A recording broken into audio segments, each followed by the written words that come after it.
The latest tech. I'm Alexa. I can answer your questions.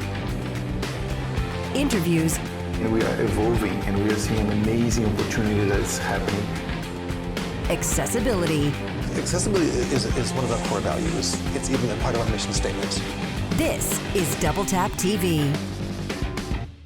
Welcome to another edition of Double Tap TV. Thank you guys so much for being with us this week. If you want to get involved, feedback@ami.ca is our email address in case you haven't figured that one out yet. On Twitter or social media, it is @DoubleTapCanada. And use that hashtag, which is AskDoubleTap. It helps us muddle through all the social media garbage and find out exactly what people want to talk to us about.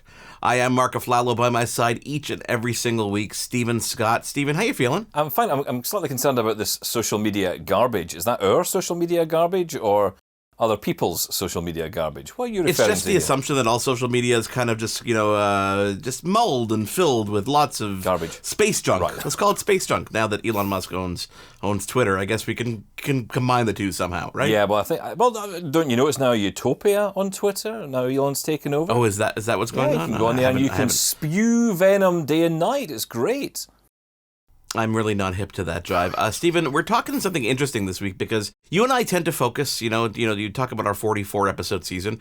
We tend to focus on a lot of tech that is there and enables people who are totally blind or with, extremely little vision, if we try to describe it that way, to help their daily lives. But we wanted to focus in on a different area of blindness, if I may call it that, which is low vision. People who have a little bit of vision. People like you who, can see, elements of light and shadow. I can't even describe this well. I'm probably not even putting a good description on it. No, I'm just letting you hang yourself. It's brilliant. You carry on. Yeah, I appreciate that. I really do appreciate that. It's kind of expected anyway, but go ahead. No, you're right. And I think, because I've moved towards much more like screen reading technology and using less of the magnification, using less of those features, certainly on smartphones, I thought it'd be good this week to kind of focus in on that a little bit with some guests rather than me trying to fudge it, like we do every other week. Let's talk to people who actually know. Let's talk to people who are actually using tech in that low vision space. Okay, let's start with ladies first. Ramya Amuthan is the co-host of Kelly and Company, seen weekdays on, or heard weekdays on AMI Audio. Ramya, thank you so much for joining us this week. Hey guys, thank you, and thanks for describing it as low vision. I felt like there could be other options that you could use to describe my vision, but I'll go with low vision too. In the other box on the screen, we're going to welcome Dave Brown, the host of Now with Dave Brown, can be heard mornings, actually heard and seen mornings on AMI Audio and AMI TV. Dave, welcome to the show. It is my great pleasure to be here, and I'm glad we're talking about language because the amount of fights I've had about the expression vision impaired in my life are innumerable. Well, where do we start the fight? Should I just ring a bell and just say go? Yeah, pretty much. That's the 22 minutes sorted. Yeah, seriously. Okay, so Ramya, let's start with you. Let's talk about your experience. When it comes to vision, what can or can you not see? How do you describe your vision? Okay, so for the most part, I use everything digitally. So anything that's on paper, forget it, toss it out. Don't even mail it to my house. I've become completely digitized, from print to imaging, to even sometimes like looking at real life. So, somebody's saying, oh, can you see that over there? It's really cool. And they're describing this aesthetic of something. Let's say I'm traveling to a new place. I do want to see it. And the potential of me being able to see it is decent, but I can't see it with my vision. But once the image gets sharpened through my camera, when I turn up the brightness, maybe play with the contrast a little bit, most likely I'm able to tell some visual elements to help to enhance what I'm experiencing along with that person's description. So I've been really involved in kind of tweaking the way that I live life using technology and being able to use my vision, but also be able to tell when my vision is just not working for this particular scenario or this experience, like reading. I don't read using my vision at all. I'm a screen reader user completely. But with other things, I've totally, I can go into lots of detail about how I use my technology and what kind of back and forth and toggling on and off and usage of technology I take part in like every single moment of every single day. Okay, well, it's a good thing this is a tech show because we're definitely gonna pry on that. Yeah. Dave Brown, now I've seen you hold up papers to your face, so I know there's a little bit of vision there, and you obviously don't gravitate towards 100% digital, right? That's right. I can still use paper when I need to. My vision is about 9 or 10% of, I'm throwing the quotation marks up here, standard vision. So I'm nearsighted, I'm farsighted. Small fonts are really tough for me to deal with. Reading any kind of signage from more than say 4 or 5 feet away is extremely difficult. But I can certainly manage, like a 36-point printed font. I can tend to manage. Even then I'm still holding it pretty close to my face. But I also will play around with technology quite a bit, especially on the zooming front. Like the camera phone, the existence of the camera phone and the ability to zoom has absolutely changed the way that I navigate day to day and has allowed me to leave a lot of accessibility tools back at home. It's really interesting hearing you both talk about your experiences like this, because actually, even in the low vision space, it's interesting, isn't it, how different experiences are. Just in a simple, take reading. In your case, Ramya, you're going for voice. Dave, you're able to do a little bit of reading. And it's interesting, isn't it, how that technology can play a part in that, but also sometimes how just the simple piece of paper can be the solution as well. Sometimes, Dave, the piece of paper could even be the answer, right? Because it's not glaring in your face. Oh, Stephen, you're so right to identify that, because I am an albino, so that comes with a certain sense of light sensitivity. So oftentimes, if I'm dealing with screens for long periods of time, it's actually really, really rough on my eyes. It's physically exhausting. And as much as I want apps and websites to allow you to use high contrast mode, those options are not always available. Pretty much the complete opposite for me, Dave, because contrast makes the world of a difference. I can't look at dark text on a light background anymore, to the point where, part of it might be just I've lost practice, but majority of it is I can't even identify that there's text on paper. The text is so thin compared to the vastness of the white that I can't identify enough detail. But once you flip it over to chalkboard style, right, white on black,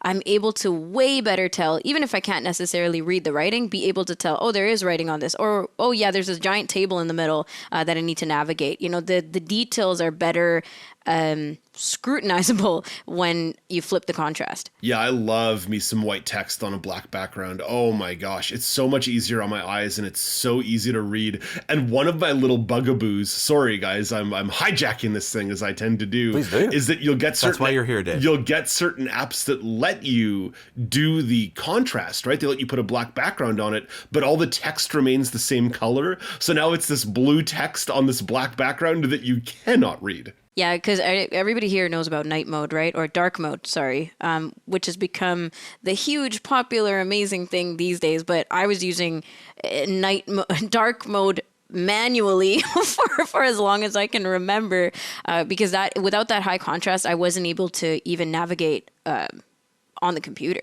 We're going to take a quick break and we're going to come back because I want to ask you a question about when technology first impacted your lives. This is Double Tap TV. I am Marc Aflalo with Stephen Scott, and this week we're joined by Dave Brown and Ramya Amuthan. Stick around. For more great Double Tap TV content, visit ami.ca/doubletap.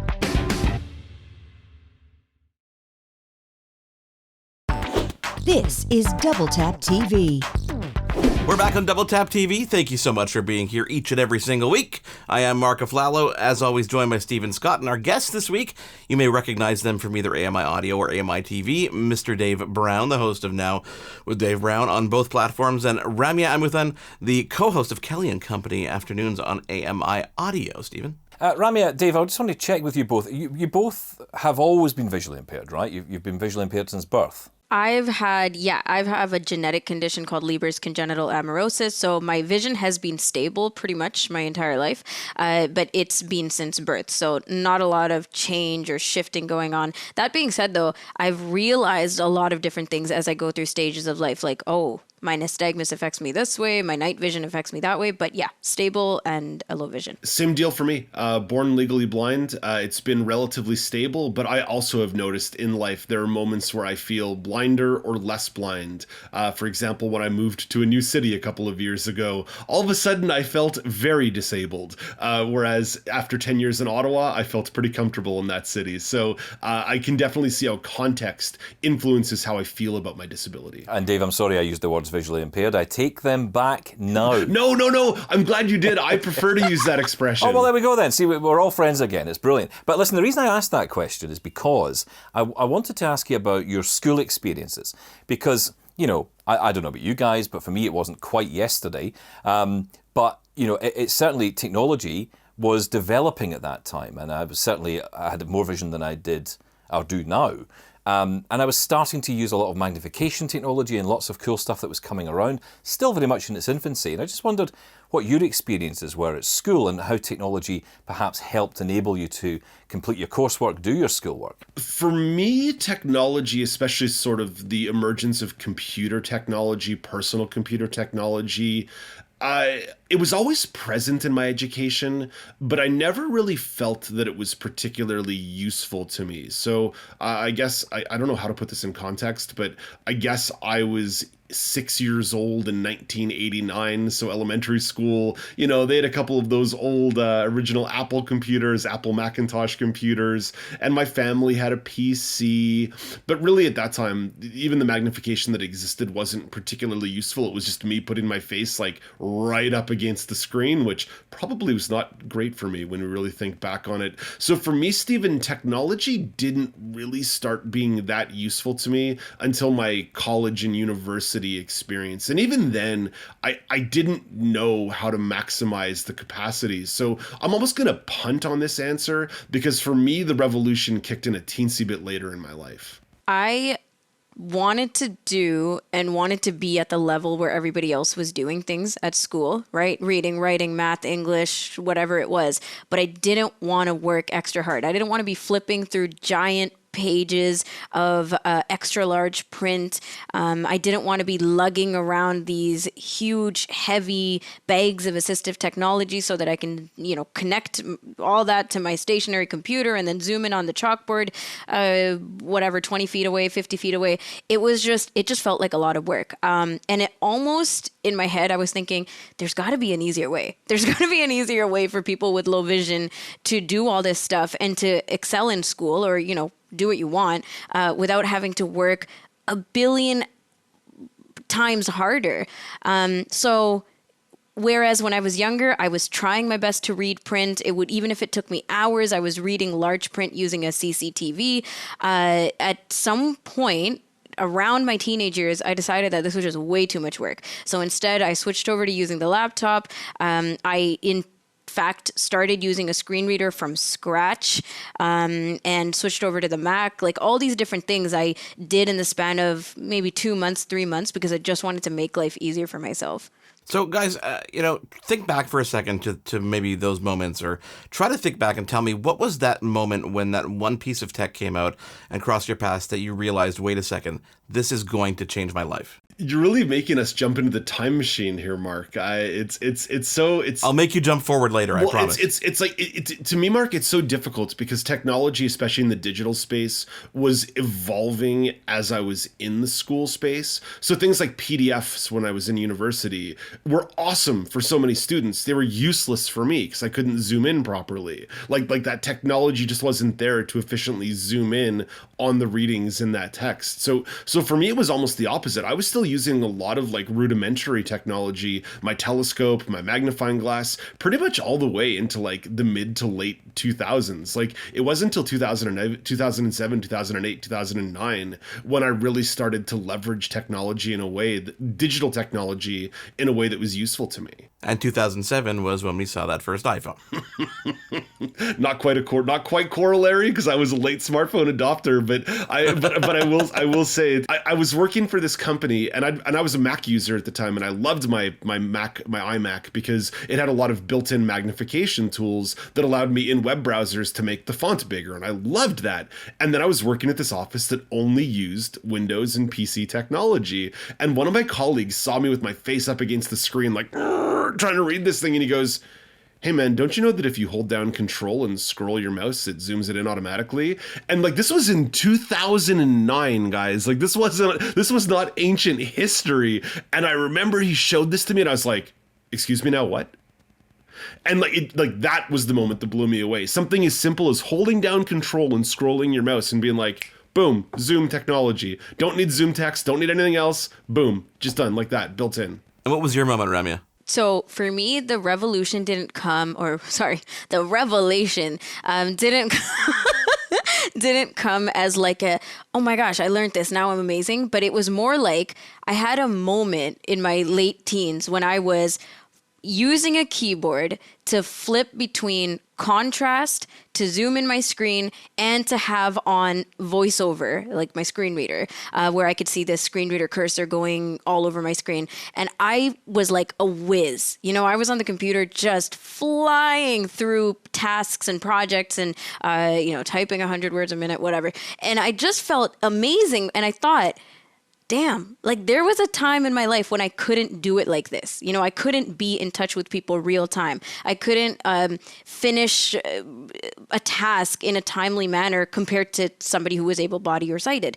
But with the combination of Zoom, invert colors, screen reader, and just all of this being digitally available to me and not having to use a mouse, I can use a keyboard to do all this navigation, made me feel really, really empowered. And that's, that was my moment. I think the one moment that stands out from everything you've said from both of you is that a lot of the things that really changed your life and made your experience better, your ability better, were actually quite small things, but were part of mainstream technology. That was the interesting bit, right? This was mainstream tech. This was stuff everybody had. People to this day don't, I think, realize the accessibility features that exist within their devices. When I tell people about my iPhone and how I use it, they always think it's something I've bolted on. Is there something you clip on the back that makes it speak? And it's like, no, it's just built into every device. And that's the cool thing. Now, I know, Dave, you've got an Android phone, so you won't know anything about what I'm talking about. I'm always teasing Dave on the show when we're on with now, because Dave, you have gone to the Android side. Am I right in saying you're considering coming back to a proper smartphone at some point? Ooh, iPhone curious. No, I've at this point I've just become so comfortable with the Android OS, and it works so well for me in terms of my accessibility needs, in terms of dark mode, in terms of zoom, that I love it. But Stephen, I will tell you this. In terms of jumping back to the Apple world on the computer side, I think if there wasn't such a big cost barrier, I loved that iMac that I had for like 8 years. I would definitely consider jumping back to the Apple computing side. And hey, listen, can I just say, on the Android thing, we have a lot of fun about it. But actually, I've said many, many times on this show and on others that the one thing I find about Android and have found about Android is that for people with low vision, it's actually in some ways a much better operating system for people who can see a little bit, because you can scale the text up so much, you can get such great screens. You can't do a lot of the large text accessibility or get as much of that as you can with Android, versus iPhone, which is very interesting. I do have a lot of low vision friends who stick to Samsung, who stick to Android, because they're not screen reader users. So actually, full disclosure, I switched over to an iPhone when I started using screen reader, and I started falling in love with VoiceOver. But before that, I was completely Android. And you're right, the low vision tech on Android is I don't want to say seamless, but it's very, very clean. And the experience is super clean as well. Yeah, of course. I mean, listen, I can walk you back to 2011 when I finally decided to get a smartphone. And I'm in the store and they put an iPhone in one hand and they put a Samsung Galaxy in the other. And they said, okay, Dave, just play with it. See what you like. And the thing that swayed me to Samsung on that day is that when I was zooming, the screen was auto-adjusting. So it was auto-fitting once I was zooming, whereas the Apple was just zooming into particular places. And I was like, well, this is just way more functional to use the Samsung. Now, maybe Apple has fixed that, and I find at times Samsung's gotten a little worse with that. But like, just to make sure it has that one little bit of intuition made all the difference for me in the choice that I made. Guys, we've gone back in memory lane just a little bit, but it's time to jump to the future when we come back here on Double Tap TV. For more great Double Tap TV content, visit ami.ca/doubletap.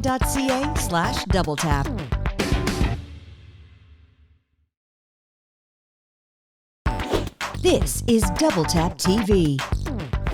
We are back on Double Tap TV. Thank you so much for being here in conversation with Dave Brown host, Dave Brown, and from Kelly and Company, Ramya Amuthan. Thank you guys for being with us. Now, we blasted to the past before, but now I need you to prognosticate the future just a little bit here. So, put your thinking caps on and tell me if there was one piece of tech that would change your life for, obviously, the good, in the future, what would that tech be? Oh, brutal. There's so much. I should have brought my list. I don't know. I just wish that everything paper could somehow be turned paperless. And then that's including images, including text, including, I don't know, anything and everything. Details on paper still drive me nuts to this day. And the fact that I have to get some kind of third-party assistance and support in to get paper to be accessible is ridiculous to me at this point. That might be a spoiled answer. But so anything that could do that, I'm in. Having spent $80 on Ubers last night to meet some friends for dinner, give me those self-driving cars, man. Let me get to point A to point Z independently and like hook me up. Yeah, and guys, that's the thing, right? Future of tech, is actually in some ways about creating more independence in new ways for us, isn't it? I mean, the smartphone gave us independence to get access to so many wonderful things, and driverless technology will take us that step further. The day that comes that we can, I'll be honest, for me, it's just about going to McDonald's and getting, something out the drive-through. And I'm hoping actually we can get the technology that can go to the McDonald's for me, and then I don't have to leave the house. That to me is doubly better, right? Stephen, that's called Uber Eats. Not where I live. That's the problem. You see, I live in the sticks of nowhere. You see, I should move to Canada. Well, if you come to Canada, that will actually put you in the future. I'll be in the future. Dave Brown, Ramya Amuthan, thank you so much for being with us. I wish we had way more time to spend with you because we could probably talk for hours upon hours. Wow. Yeah, we could have done we could have done 3 episodes there, guys, for sure. 100%. 100%. Steven, that's it. No more time. We're done. Out of time. Get 2 more people on the show and suddenly you run out of time to talk about absolutely everything, or we've covered it all. On behalf of everybody who's on this week's show, Dave Brown, Ramya Amuthan, and of course Stephen Scott, thank you for being here on this edition of Double Tap TV. Speak to you next week. Hosted by Marc Aflalo and Stephen Scott. Editing Jordan Steves and Marc Aflalo. Voiceover Anna Vicino. Integrated Described Video Specialist Ron Rickford. Coordinating Producer Jennifer Johnson. Director Production Kara Nye. Director Programming Brian Perdue. VP Content Development and Programming John Melville. President and CEO David Arrington. Copyright 2022 Accessible Media Inc.